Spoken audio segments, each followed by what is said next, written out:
Hi friends, today recipe వచ్చేసరికి మునక్కాయ ఉల్లిపాయ టమాటా కర్రీ అండి.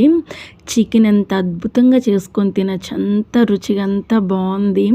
ఇప్పుడు చూస్తుంటే నాకు మళ్ళీ తినాలనిపిస్తుంది, అంత రుచిగా అయితే ఉంది. మా పిల్లలు అయితే ఎంత బాగుంది అన్నారో తెలుసా.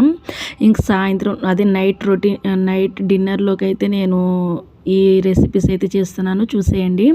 ఒకవైపు అన్నం పెట్టాను, తర్వాత బాండి పెట్టి తగినంత ఆయిల్ వేసుకొని కొంచెం జీలకర్ర, కొంచెం సోంపు, తర్వాత ఒకసారి పచ్చిమిర్చి వేసేసుకొని కొంచెం బాగా వేపాలి. కారంగా ఉన్నాయి పచ్చిమిర్చి.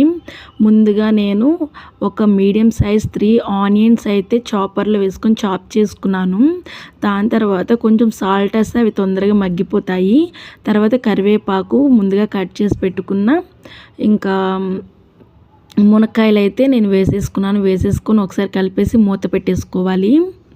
పెట్టేసుకున్న తర్వాత నేను పుదీనా, కొత్తిమీర, ఒక టమాటా వేసుకొని మిక్సీ పట్టుకున్నానండి. దాంట్లో అల్లం, చున్నులపాయ కూడా వేసుకున్నాను. మిక్సీ పట్టేసుకొని ఇప్పుడు ఆ పేస్ట్ అంతా దీంట్లోకి వేసేసుకోవాలి. వేసేసుకుంటే మొత్తాన్ని ఒకసారి కలిపేసుకొని ఒకసారి మూత పెట్టేసుకోండి, కొంచెం మగ్గిద్ది మంచిగా. చాలా అంటే చాలా టేస్టీగా ఉందండి కూర. ఒకసారి ఈ విధంగా అయితే, నేను చేసిన విధంగా అయితే ఒకసారి చేసి తినండి, బాగుంది. అయితే కొంచెం పసుపు, కారం, ధనియాల పొడి వేసుకోండి. ఇంకా మీ దగ్గర ఏదన్నా గరం మసాలా ఉంటే వేసుకోవచ్చు. నేనైతే అది ఏమీ వేయలేదు, జస్ట్ ఉప్పు, కారం, పసుపు, ధనియాల పొడి మాత్రమే వేసాను. వేసేసి మొత్తాన్ని ఒకసారి కలిపేసుకొని ఒక 5 మినిట్స్ మూత అయితే పెట్టుకోండి. అవి మొత్తం ఆయిల్లో పట్టి బాగా మగ్గుతాయి. చూసారుగా, ఈ విధంగా అయితే కూర అనేది అయితే కొంచెం వాటర్ వేసేసుకొని దగ్గరికి అయ్యేదాకా పెట్టుకోండి.